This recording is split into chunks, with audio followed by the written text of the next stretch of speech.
नमस्कार। कृषि र कृषकका कुरा, भ्रष्टाचार र भ्रष्टाचारीका कुरा, विकृति र विसङ्गतिका कुरा, विकास र विकास निर्माणका कुरा, जनताको हरेक चासो र गुनासो समेट्ने कार्यक्रम हो जनताको खबर।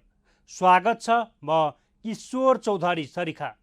आज हामी विश्वलाई आतंकित बनाएको कोरोना कहरको विषयमा चर्चा गर्दैछौँ। नेपालमा 1 वर्ष अगाडिदेखि कोरोना कहरले नेपाली जनको निन्द हराम नै गरिदिएको छ। केही समय अगाडि कोरोनाको आतंक अन्त्य हुने छाटकाट देखिए पनि अहिले फेरि कोरोना कहरले सबैको चैन हराम गरिदिएको छ। कोरोना कहरबाट तङ्ग्रिँदै गरेको विश्वलाई फेरि धेरै देशमा अहिले बेतण्डा मचाइरहेको छ। छिमेकी देश भारतमा कोरोना सङ्क्रमणको उपचार गर्ने ठाउँ नै छैन। अक्सिजन नपाएर दैनिक सयौंको सङ्ख्यामा मानिसहरूको मृत्यु भइरहेको छ। अझै अहिले कोरोनाबाट मृत्यु भएकाहरूको जलाउने ठाउँ समेत अभाव भएको छ। दैनिक 3.5 लाखको हाराहारीमा कोरोना सङ्क्रमित फेला पर्दै आएको छ। छिमेकी देश भारतको यो भयावह अवस्था देखेर धेरै नेपालीहरू आतिसकेका छन्। नेपालमा पनि कोरोना सङ्क्रमित र मृत्यु हुनेको सङ्ख्या दिन प्रतिदिन बढ्दै गएको छ। तर सरकारसँग निषेधाज्ञा गर्ने बाहेक अरू कुनै उपाय सोच्न सकेको छैन र गर्न सकेको छैन। के निषेधाज्ञा गरेर मात्रै कोरोनाको चेन तोड्न सकिन्छ? निषेधाज्ञाले के कति फाइदा र बेफाइदा गर्छ? यो रिपोर्ट हेर्नुहोस्।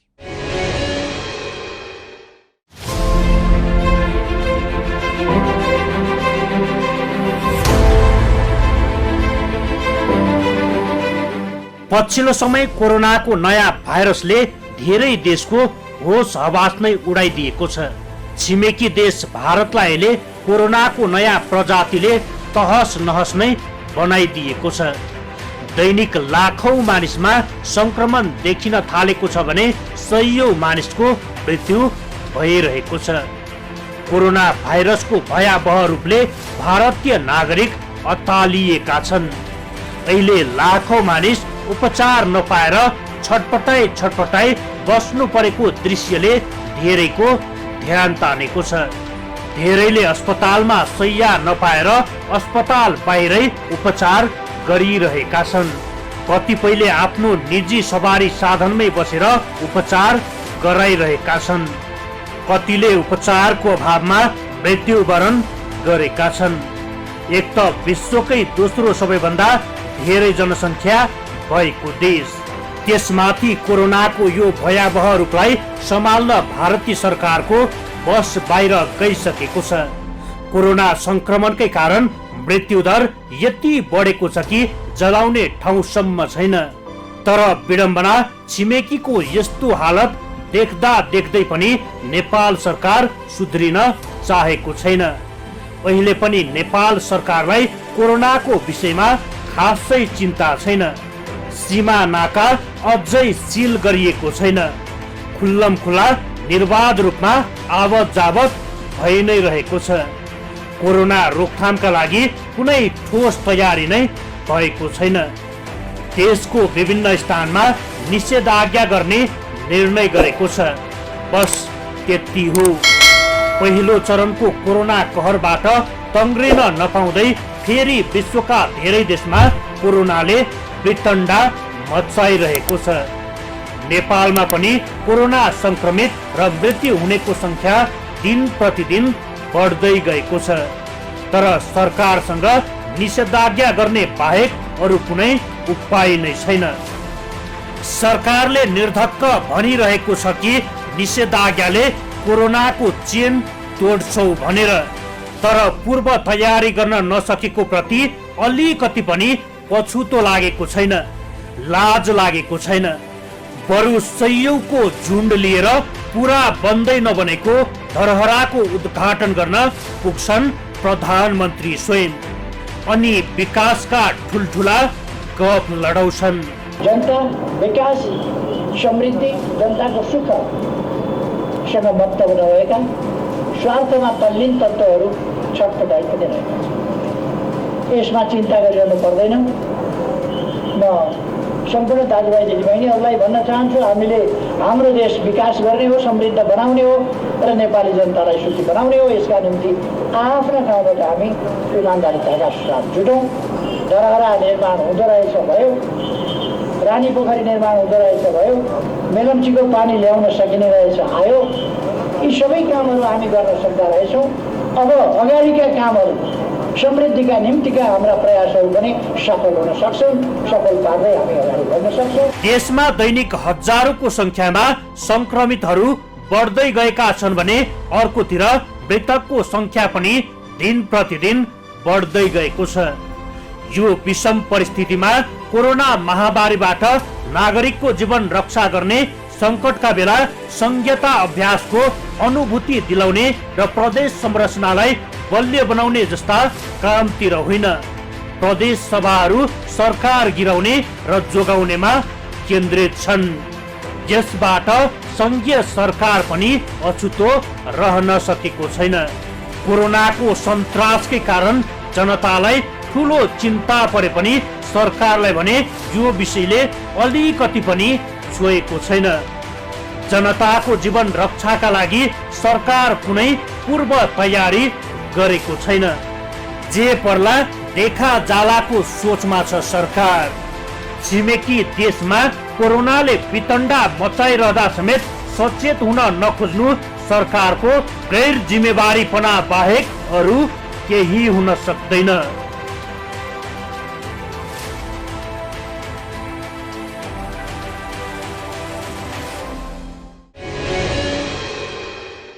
हुन त सरकारको आदत नै परिसकेको छ निषेधाज्ञा गर्ने।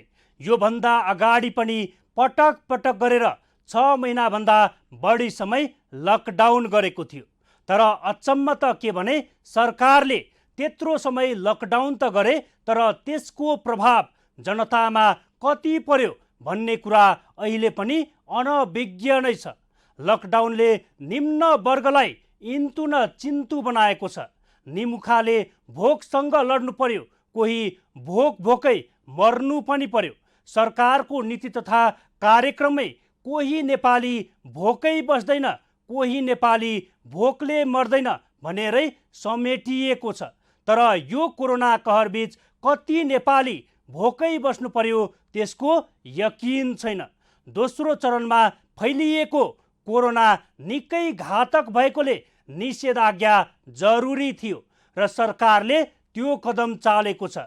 बिहीबारबाट उपत्यकाका 3 जिल्ला र अन्य देशका विभिन्न भागमा सरकारले निषेधाज्ञा गर्ने निर्णय गरेको छ।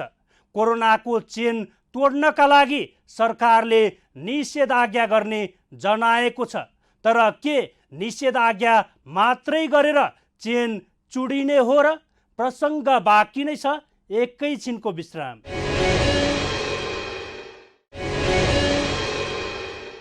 सरकार अझैसम्म पनि कोरोना रोकथामका लागि गतिलो उपाय निकाल्न सकेको छैन।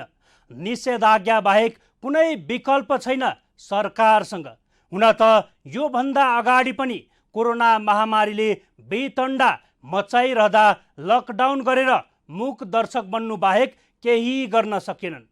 लकडाउनको अवधिमा कति भोकै बस्नु पर्यो, कति औषधि उपचार नपाएर छटपटाई बस्नु पर्यो, कति खानै नपाएर मर्नु पर्यो, यसको कुनै लेखाजोखा नै छैन सरकारसँग। सरकारले अन्तर्राष्ट्रिय उडान रोक्नु पर्नेमा कानमा तेल हालेर सुतेको छ। सीमा बन्द गर्नुपर्ने ठाउँमा निर्बाध रूपमा भारतबाट नेपाल र नेपालबाट भारत निर्बाध रूपमा आवत जावत भइ नै रहेको छ। अनि कोरोनाको चेन तोड्छौ भनेर निषेधाज्ञा गरेर के लछार पाटो लाग्छ र सरकार? कोरोनाको चेन नै तोड्नु छ भने सीमा सिल गर सरकार। अन्तर्राष्ट्रिय हवाई उडान बन्द गर। त्यसपछि निषेधाज्ञा गर्नुपर्छ कि के गर्नुपर्छ? अनि बल्ल त्यसतर्फ लाग्दा कोरोनाको चेन तोड्न सकिन्छ। कोरोना रोकथाम र नियन्त्रणको महत्त्वपूर्ण उपाय निषेधाज्ञा नै हो भन्ने बाँच्ने आधार पनि त दिनु पर्यो नि सरकार होइन र? दैनिक ज्यालादारी गरेर खाने सर्वसाधारणको रोजी रोटीको ग्यारेन्टी गर सरकार। यो रिपोर्ट हेर्नुहोस्।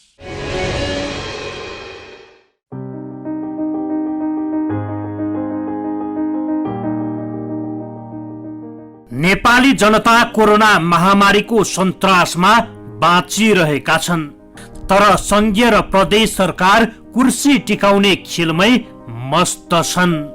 दैनिक हजारौंको संख्यामा कोरोना संक्रमित बिरामीहरूको संख्या बढ्दै गएको छ भने दर्जनौं बढी मानिसहरूको कोरोनाकै कारण मृत्यु भइरहेको छ। तर जनताको प्रतिनिधि को मुख्यमन्त्री बन्ने, को प्रधानमन्त्री बन्ने दौडमा लागेका छन्। जनताको स्वास्थ्यलाई कुनै महत्त्व नै दिएको छैन। मरे मर बाँचे बाँचको स्थितिमा छाडेका छन् संघीय र प्रदेश सरकारले। महामारीका कारण विशेष गरी बाँकेमा भयावह अवस्था सिर्जना भएको छ।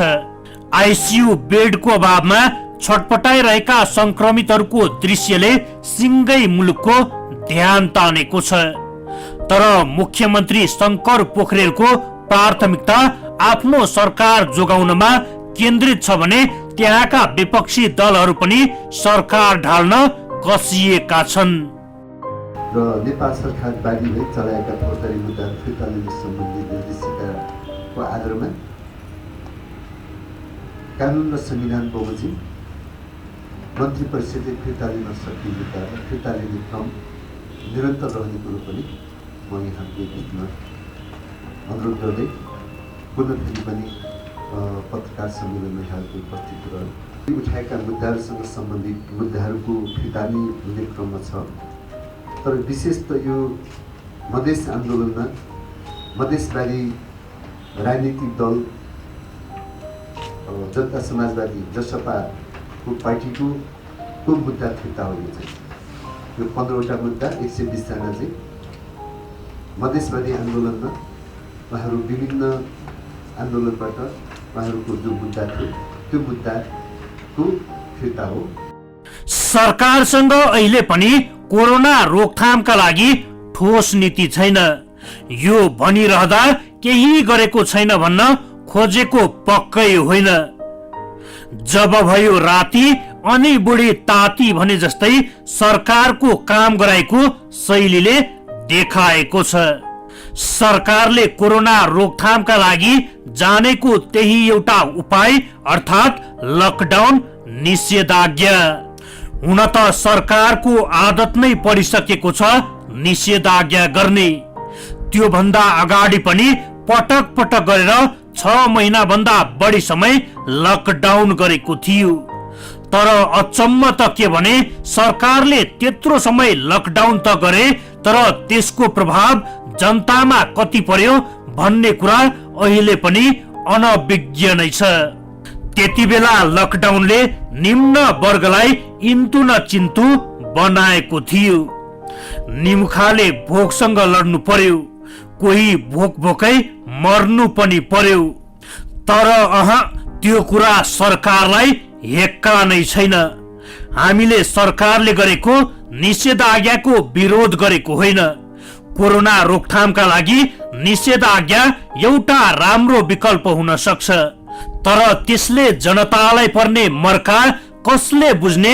दैनिकी ज्यालादारी गरेर 2 छा गर्ने निमुखा जनताको पेट कसले भर्ने? त्यतातर्फ पनि ध्यान दिनै पर्छ। सरकारले अन्तर्राष्ट्रिय उडान रोक्नु पर्नेमा कानमा तेल हालेर मस्त निदाएको छ। सीमा बन्द गर्नुपर्ने ठाउँमा निर्बाध रूपमा भारतबाट नेपाल र नेपालबाट भारत निर्बाध रूपमा आवत जावत भइ नै रहेको छ। अनि कोरोनाको चेन तोड्छौ भनेर निषेधाज्ञा गरेर के नै लछार पाटो लाग्छ। 1बाट 2 हुँदै गर्दाको अवस्थामा चासो नराख्ने सरकार अहिले दैनिक हजारौंको संख्यामा संक्रमित थपिँदै गएका छन्। दैनिक 1.5 दर्जन मानिस कोरोना संक्रमणकै कारण ज्यान गुमाइरहेका छन्। अस्पतालमा बेड खाली छैन, अक्सिजनको अभाव बढ्दै गएको छ। जनता कोरोनाकै त्रासका कारण गाउँ फर्केका छन्। तर यस्तो अवस्थामा पनि सरकार मूक दर्शक भएर बस्नु बाहेक केही गरेको छैन।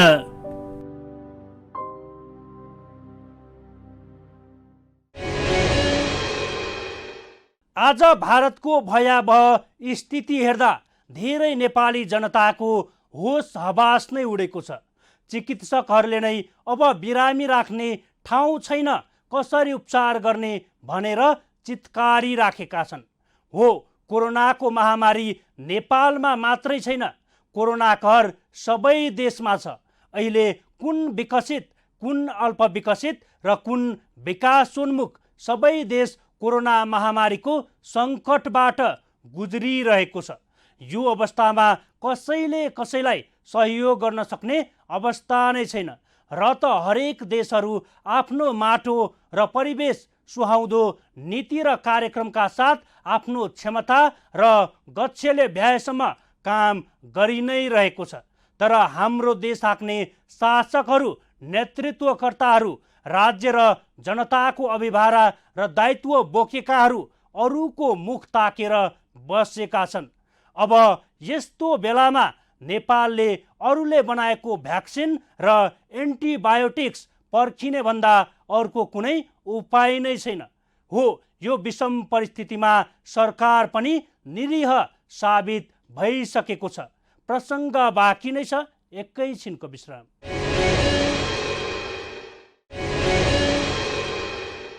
देश कोरोनाको भुमरीमा फसिसकेको छ, तर निकम्मा सरकार कुर्सी बचाउने खेलमा जोड घटाउ गर्दै बसेको छ। चाहे त्यो सङ्घीय सरकार होस् अथवा प्रदेश सरकार नै किन नहोस्, कसैलाई कुर्सी चाहिएको छ त कसैलाई कुर्सी बचाउनु छ। यही फोहरी खेलमा लागेका छन्। उनीहरूलाई कोरोनाको कुनै मतलब नै छैन। अझ सरकारको त के कुरा, आधा काम बाँकी नै रहेको धरहराको उद्घाटन गर्न चट्टारो छ। डिपिआर नै तयार नभएको सडकको उद्घाटन गर्नेमा फुर्सद छैन।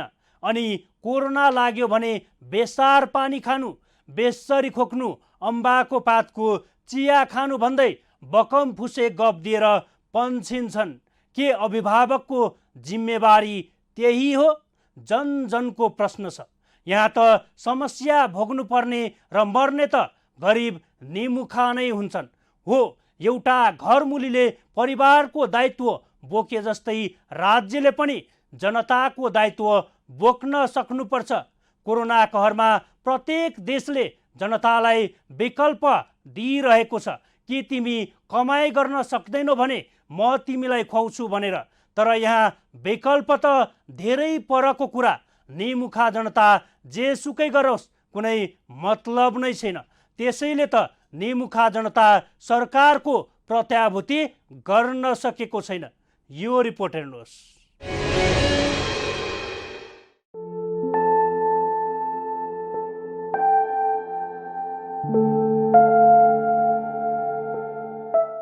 छिमेकी देश भारतमा कोरोनाको कोलाहल छ। भारतीय सरकारलाई त्यहाँको बिग्रदो स्थितिलाई सामान्य बनाउन हम्मे नै परेको छ। अहिले भारतीय नागरिकहरू उपचारका लागि अस्पतालको शैय्या पनि पाइ नराखेको स्थिति छ। अक्सिजन प्रसाद बाढे जस्तै बाँडिरहेको छ। एउटा बलियो छिमेकीलाई कोरोनाले लुथ्रुक्कै गलाइदिएको देख्दा देख्दै अर्को छिमेकीको चेत खुलेको छैन। अर्को छिमेकीले पाठ सिक्न सकेको छैन। हो, आज भारतको भयावह स्थिति हेर्दा धेरै नेपाली जनताको होस हवास नै उडेको छ। चिकित्सकहरूले नै अब बिरामी राख्ने ठाउँ छैन, कसरी उपचार गर्ने भनेर चितकारी राखेका छन्। बाँकेका चिकित्सकहरू हामी भयावह अवस्थाको सामना गर्न नसक्ने अवस्थामा पुगेको भन्दै सरकारलाई चितकारी राखेका छन्। अहिले कुन विकसित, कुन अल्पविकसित र कुन विकासोन्मुख सबै देश कोरोना महामारीको सङ्कटबाट गुज्रिरहेका छन्।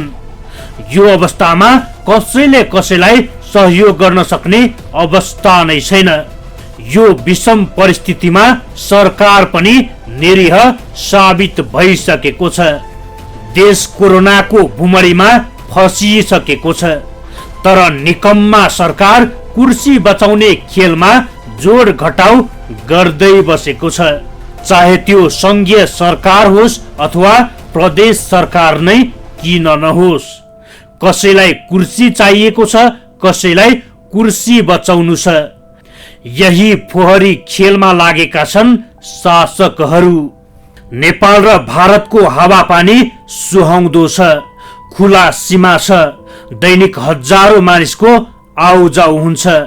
यदि भारतको जस्तै भयावह नेपालमा हुने हो भने के नेपाल सरकार त्यसका लागि तयार छन् त? त्यस्ता चुनौतीको सामना गर्ने ल्याकत राख्छन् त नेपाल सरकार? हो, संघीय र प्रदेश सरकारलाई कोरोनाको महामारीको कुनै मतलब नै छैन। अझ प्रधानमन्त्रीको त के कुरा, आधा काम बाँकी नै रहेको धरहराको उद्घाटन गर्न चट्टारो छ। डिपिआर नै तयार नभएका सडकको उद्घाटन गर्दैमा फुर्सद छैन प्रधानमन्त्रीलाई। अनि कोरोना लाग्यो भने बेसार पानी खानु, बेसरी खोक्नु, अम्बाको पातको चिया खानु भन्दै बकमफुसे गफ दिएर पन्छिन्छन्।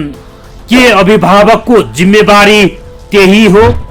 जन जनको प्रश्न छ। यहाँ त समस्या भोग्नु पर्ने र मर्ने त गरिब निमुखा नै हुन्छन्। यदि लामो समयसम्म निषेधाज्ञा जारी राखे राजधानीमै 2 छाक कसरी खाने भन्नेहरूको लर्को लाग्नेछ। औषधि उपचार नपाएर छटपटाई बस्नुपर्ने अवस्था नआउला भन्न सकिन्न। तर सरकारको तयारी शून्य छ।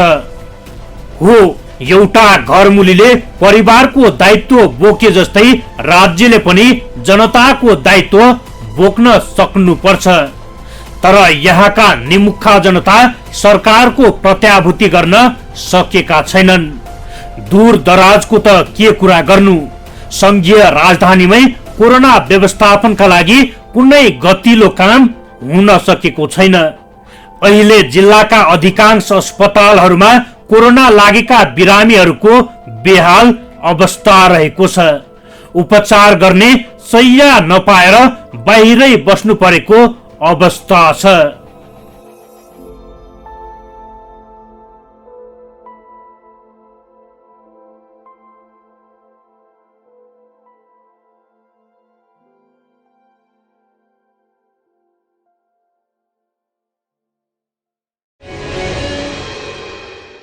दूर दराजको के कुरा गर्नु, संघीय राजधानीमै कोरोनाको व्यवस्थापनको लागि कुनै काम नै भएको छैन।